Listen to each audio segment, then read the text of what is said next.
ఎందుకనగా ఇందువలన దేవునికి మహిమయు స్తోత్రము కలిగినట్లు మీరు యేసు క్రీస్తు వలన నీతి ఫలములతో నిండుకొనిన వారై క్రీస్తు దినముకు నిష్కపటములుగాను నిర్దోషము కపటమవ్వలే ప్రార్థించుచున్నాను.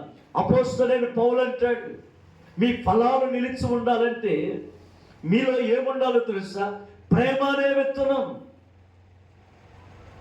శత్రువు చొరబడుతున్నాడంటే కారణం, శత్రువు గడిబిడి చేస్తున్నాడంటే కారణం ఏంటంటే ప్రేమానురాగాలు దూరం అయిపోయింది. అపోస్తలుడైన పౌలు చాలా క్లుప్తంగా చెప్పాడు, మీరు యేసు క్రీస్తు వలన నీతి ఫలములతో నిండుకున్న వారై యేసయ్య ప్రేమను చూపించాడు. ఎంత ఘోరమైన పాపుల పట్ల కూడా ఈవేళ ప్రభు వల్ల ఆరాధన ఉందా? మరి దేవుడు మన పాపాల నిమిత్తమై, మనం చేసిన అతిక్రమాల నిమిత్తమై ఏ దోషము ఆయనలో లేదు, ఏ పాపము ఆయనలో లేదు కనుక మన కొరకు చివరి రక్తము బొట్టును కూడా కార్చాడంటే కారణం ఏంటో తెలుసా? నేను శత్రువు వేలుబడి చేయకూడదు, మీరు ఫలించాలి, మీరు ఫలఫలితంగా ఉండాలని కోరుకున్నాడు. ఈ సంవత్సరం యేసయ్య అభివృద్ధిపరచాలని, యేసయ్య మిమ్మల్ని నిండు మనసుతో దీవించాలని ఆయన కోరుకుంటున్నాడు. కానీ మనలో ఏమి లేదు తెలుసా? ఏమి లేదు. యేసయ్య ప్రేమతో ప్రాణమును అర్పించినావు, శ్రమల సంఖ్యలైన శత్రువును కరుణించువాడవు నీవు, శూరులు నీ ఎదుట వీరులు కారణడు, జగతిని జయించిన జయశీలుడా, సర్వయుగములలో సరిపోచగలనా నీ సామర్థ్యమును కొనియాడదగినది. దేవుడు ఎంత గొప్ప దేవుడు అండి, ఎంత గొప్ప దేవుడు అయినా ఒక శత్రువుని తరుము కొట్టగలిగిందంటే నీ గుండెలలో ప్రేమ ఉంటే, బలహీనతైన శత్రువు కావచ్చు, దరిద్రతైన శత్రువు కావచ్చు, నీ ఎదుటికి రాదు. మొదటి మాట చెప్పకనే చెప్తున్నాను, ఈ సంవత్సరం యేసయ్యను ఎంతగా నువ్వు ప్రేమిస్తావో అంతగా దేవుడు నిన్ను అభివృద్ధిపరుస్తాడు, అంతగా దీవిస్తాడు ఆయన. చూడండి, యేసయ్య ప్రేమను జద్దరు వృక్షం కలిగిన గుణశీలుడైన చూడలేదంటది, అమ్మాయి ఏమిటి పూట పునరుత్థాన ఆరాధనకు పరిగెత్తుకుని వెళుతున్నావు అని అడిగితే అమ్మంటది, నా స్థితిని మార్చగలిగిన వాడైన 10,000లో గుర్తించదగిన సుందరత కలిగిన దేవుడు, అతని ప్రేమ వెనలేనిది. మొదటి మాట నేను చెప్తున్నాను జాగ్రత్తగా, యేసయ్య వాక్యం అనే ఫలము ఎవరైతే భయభక్తులు కలిగి ఆయన ప్రేమిస్తారో ఆయన మాధుర్యంగా నీ జీవితాన్ని ఫలవంతంగా మార్చగలిగిన వాడు. పరమగీతాలు 2వ అధ్యాయము 3వ వచనంలో చూస్తే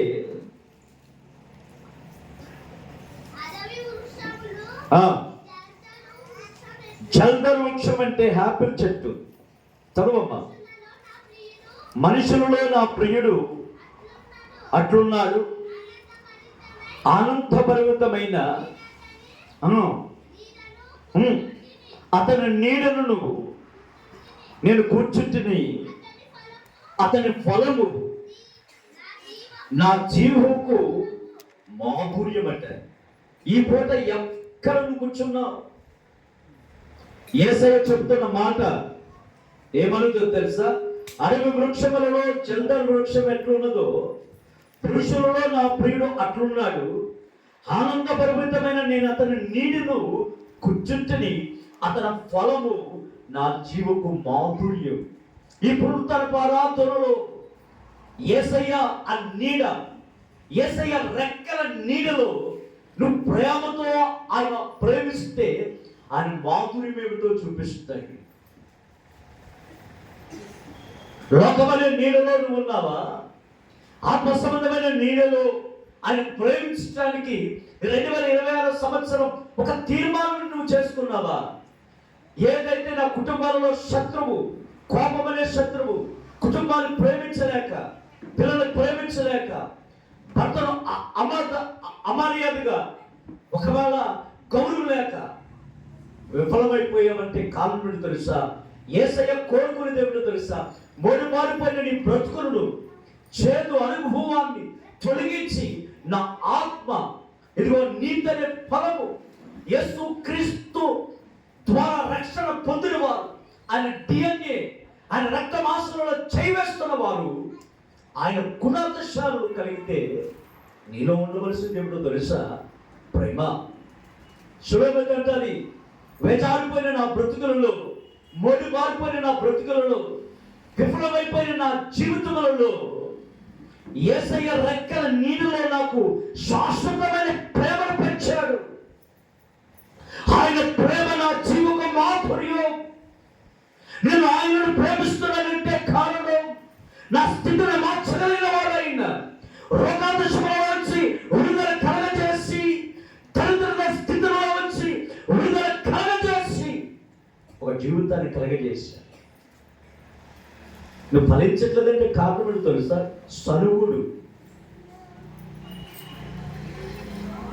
యేసయ్య ప్రతి ఒక్కరిని దీవించాలని కోరుకున్నాడు. ఆయన కుటుంబం కట్టుకోవాల్సినది ప్రేమతో కట్టుకుంటే, ప్రేమతో యేసయ్యను ఆరాధిస్తే నీకు ఏది కావాలో అది ఇచ్చి, వింటున్నారమ్మా? వింటున్నారా? దృష్టి అంటే వెళ్తుంది. వింటున్నారా? వినట్లేదా? ఏం చెప్తున్నాను నేను? చెప్పండి తల్లి, ఏం చెప్తున్నాను? వింటున్నారా? వింటే ప్రేమ గురించి చెప్తున్నారయ్యా. యేసయ్య ప్రేమ గురించి చెప్తున్నారు. ఆ బాబు చదువు చూసారా? ఏమని? అతని ఫలము నా జీవకు మాధుర్యం. యాపిల్ చెట్టు కింద కూర్చొని యాపిల్కాయ తినకుండా ఉంటావా? యేసయ్య రెక్కల నీళ్ళలోకి వచ్చినప్పుడు వాక్యమనే ఆహారం ఎందుకు నువ్వు తినట్లేదు? అది తినట్లేదు కాబట్టి ఫలించట్లేదు. దేవుడు అంటాడు, ఎవరి పట్ల నువ్వు ప్రేమ చూపించావయ్యా అని అంటే, మంచి హైట్ ఉన్న వాడిని, మంచి సౌందర్యం ఉన్న వ్యక్తిని, మంచి బలమున్న వ్యక్తుల్ని, మంచి హోదా కలిగిన వ్యక్తుల్ని ఆయన ఈ లోకాన్ని ప్రేమించడానికి రాలేదండి.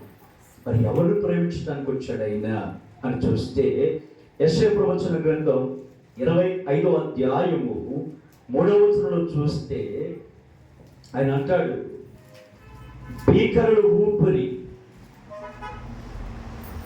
బైబిల్ లేదా?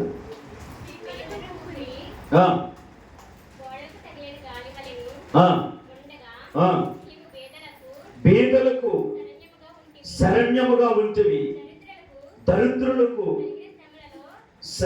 కలిగిన శ్రమలలో వారికి శరణ్యముగాను, గాలివాన తగలకుండా, ఆశ్రయముగాను, వెట్టి తగలకుండా నీడగాను ఉంటివి.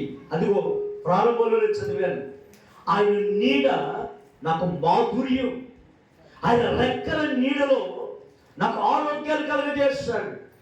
ఎవరి పట్ల ఆయన ప్రేమ చూపించాడు?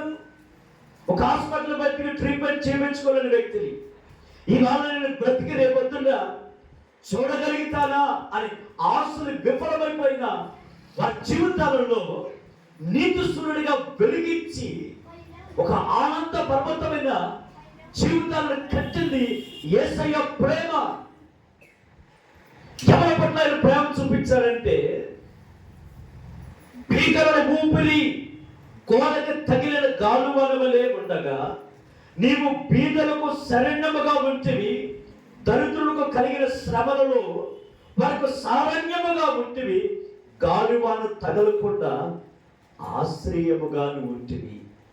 ఒక చిన్న ఆపద వస్తే, ఒక చిన్న రోగం వస్తే మనం ట్రీట్మెంట్ చేయించుకోలేని స్థితిగతులలో మనం ఉన్నప్పుడు ఇలాగ చిన్న భయభక్తులు కలిగి నమ్మకంగా ప్రతి బృహత్తరపు ఆరాధనను యేసయ్యను ప్రేమించినప్పుడట వ్యక్తి అంటే ఏ ఎండ స్వభావాలు తగలకుండా నిన్ను నీ కుటుంబాన్ని కనుపాపు వలె నేను ప్రేమిస్తున్నాను, ఆ ప్రేమ నేను పంచుతున్నాను, నీవు నా పట్ల ప్రేమ చూపిస్తున్నావా అని యేసయ్య అడుగుతూ ఉన్నాడు.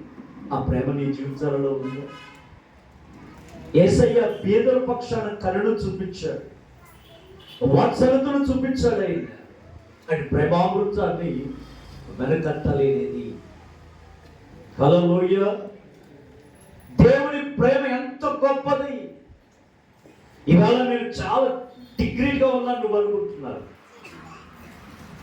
గాలి తుఫానులు గత సంవత్సరంలో వచ్చినప్పుడు నా గుడారాలు అలా కూలిపోవాలి, కానీ దేవుడు ఆశ్రయకరముగా, జీవనకరముగా, మహిమకరముగా ఉన్నాడు. గడిచిన నెలలో 23వ తారీఖున చేతిలో చిల్లి కవ్వలేదండి, టిఫిన్ కూడా చేయలేదు. 50 రూపాయలు పెట్రోల్ కొట్టించుకుని ఒక తీరులో అని ప్రేమ చూపిస్తే ప్రేమపూర్వకంగా వెళ్ళారు. యేసయ్య ప్రేమ ఎంతో గొప్పదో చూపిస్తున్నాడు. ఆర్భాటం కావచ్చు. మరలా నేను ఏ చేతులతో వచ్చానో వట్టి చేతులతో అలాగే ఏడుస్తూ వెళుతూ ఉన్నాను.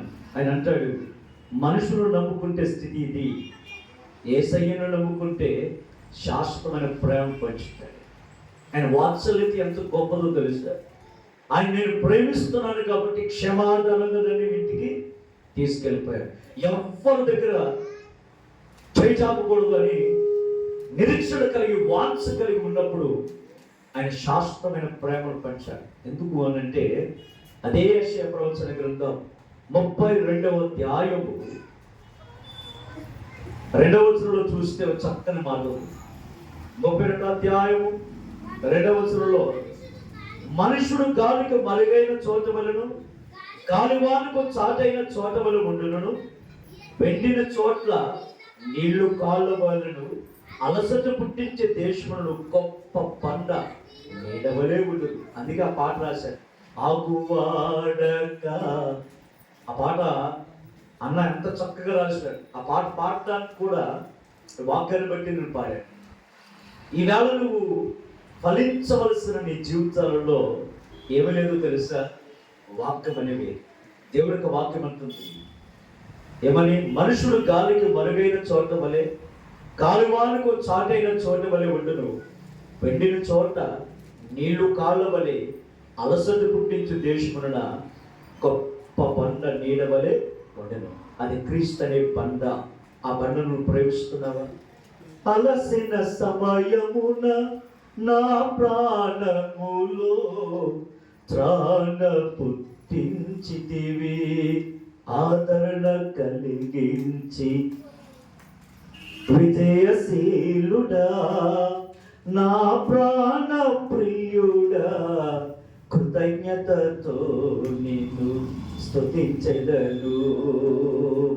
నా యేసయ్యా నిన్ను వేడుకొనగా, నా కార్యములు సఫలము చేసితివి. అలసిపోయిన సమయాన్న ఎవరు నిన్ను ఆదరించారు? ఎవరు నిన్ను పలకరించారు? యేసు నిన్ను పలకరించారు. ఆయన నిన్ను ప్రేమతో పిలిచాడు. ఆదరణ లేని పరిస్థితులలో, అరణ్యములలో, నడుస్తున్న అనుభవాలలో క్రీస్తునే బండ నిన్ను అద్దుకుని ఉన్నది. ఆ బండను మీరు ప్రేమిస్తున్నారా? మా అర్థమవుతుంది ఆ మాటలు? అర్థం కావట్లేదు. ఒక చిన్న గుడిసెలో ఉన్న ప్రతిరోజు కుటుంబ ప్రార్థనలో ప్రేమతో అయిన ప్రార్థన చేస్తూ నేను ఏ స్థితిలోకి నడిపించాలో ఆ స్థితిలోకి నడిపిస్తుంది. ఏ స్థితిలోకి ఆ స్థితిలోకి నడిపిస్తుంది. ఏంటి ప్రభువా అలసిపోయాను అని ప్రార్థన చేసుకున్నప్పుడు బండిలో పెట్రోల్ అవ్వకుండా క్షేమాధారంగా తీసుకుని వెళ్ళాడు దేవుడు. ఆయన కృప వెనలేని ఆయన కృప శాశ్వతం.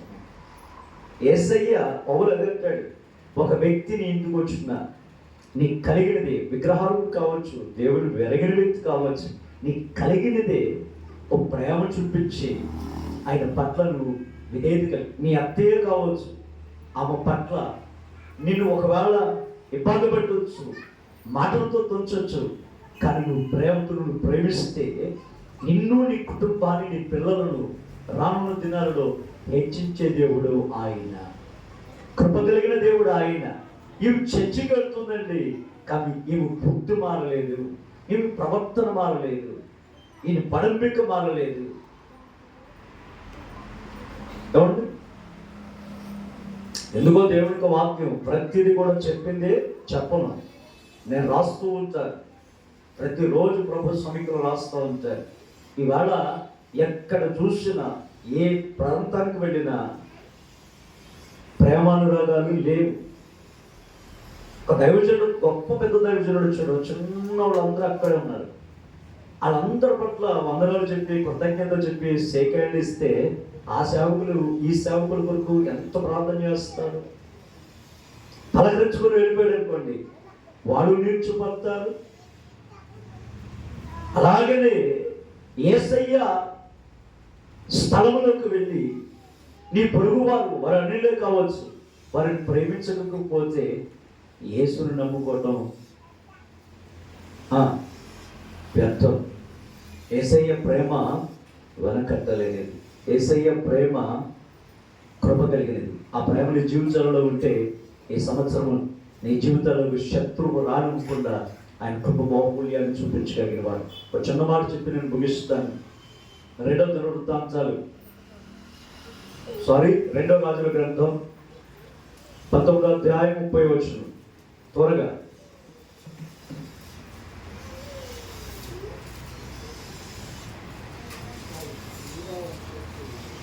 రెండవ రాజుల గ్రంథం 19వ అధ్యాయం 30వ వచనం. యోధా వంశములలో ఇంకను కిందకు వేరు తన్ని మీదకి వెలిగి ఫలించిందంట. కారణం ఏంటో తెలుసా? సమస్యలు వచ్చినాయి అని వెనక అడిగిపోయేది కాదు యేసయ్య ప్రేమ. నేను ఎందుకు ఫలించుకోకూడదు, నా శాసనం ఎందుకు ఇప్పటి వరకు ఆగిపోవాలని అటక్ కలగకుండా కిందకి తన్ని లోపలికి, వాక్యం నీ గుండెలు లోతులోకి వెళితే నువ్వు ఫలిస్తావు. పైపైనే దేవుని ఆరాధిస్తే, పైపైనే దేవుని స్తుతిస్తే నువ్వు ఫలించలేవు. నీ వేరు తన్నాలి. ఎన్ని సమస్యలు వచ్చినా, శోధనలు వచ్చినా, ఆర్థికమైన పరిస్థితులు నిన్ను తరుముకుంటూ వస్తున్నా, ఈ సంవత్సరం ఫలించాలి అని ఒక హోమనిమిత్తముగా నిలుచుకున్నప్పుడు నీ బలాలు ఎవ్వడు అపహరించకుండా ఆయన కృప బాహుళ్యాన్ని చూపించగలిగిన వాడు. హల్లెలూయా. శోధన వచ్చిందని నువ్వు ప్రార్థన ఆగిపోకుండా ఆ శోధనలో రెట్టింపు కలిగి నువ్వు ప్రార్థన చేస్తే నీ భర్త ఫలిస్తాడు, నీ పిల్లలు ఫలిస్తాడు, నీ తోటి వ్యక్తుల ఎదుట నీ గిన్ని నిండి పొల్లేటట్లుగా చేయగలిగింది ఆత్మీయ ప్రేమ.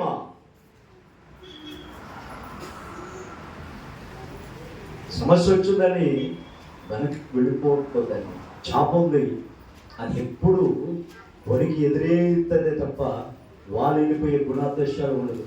దేవుని పిల్లలు కూడా అంతే. నా యేసయ్య నిష్కపటము కలిగిన వాడు, ఆయనలో ఏ పాపము లేదు, ఆయన అమూల్యమైన రక్తము చేత నన్ను కడిగి కొన్నాడు, నేను ఆయన సొంతని. అందుకే యాకోబుతో చక్కని మాట్లాడతాడు. ఏమని? యెషయా గ్రంథంలో 41వ అధ్యాయంలో మీరు చదువుకోండి. దిగులు పడకము, నేను నీకు సహాయమును చేస్తాను, నేను ఆదుకుంటాను. 2వ దినవృత్తాంతాల గ్రంథము 32వ అధ్యాయము 22-23 వచనంలో చూస్తే దేవుని యొక్క వాక్యం ఉంది. నువ్వు ఎక్కడికి వస్తే ఫలిస్తావు. మొదటిగా నీలో ప్రేమ ఉండాలి. రెండవదిగా ప్రార్థననే వేరు, ప్రార్థననే ఆ బలిపీఠం నువ్వు కలిగి ఉన్నప్పుడు శత్రువులు తరుము కొట్టగలిగినది ప్రార్థన. చదువే. ఈ ప్రకారము యెహోవా హిజ్కియాను యెరూషలేము కాపరస్తులను అశ్షూరు రాజు అయిన చేతులలో నుండి, అందరి చేతులలో నుండి రక్షించి అన్ని వైపుల వారిని కాపాడునందున యెరూషలేములో యెహోవా అర్పణలను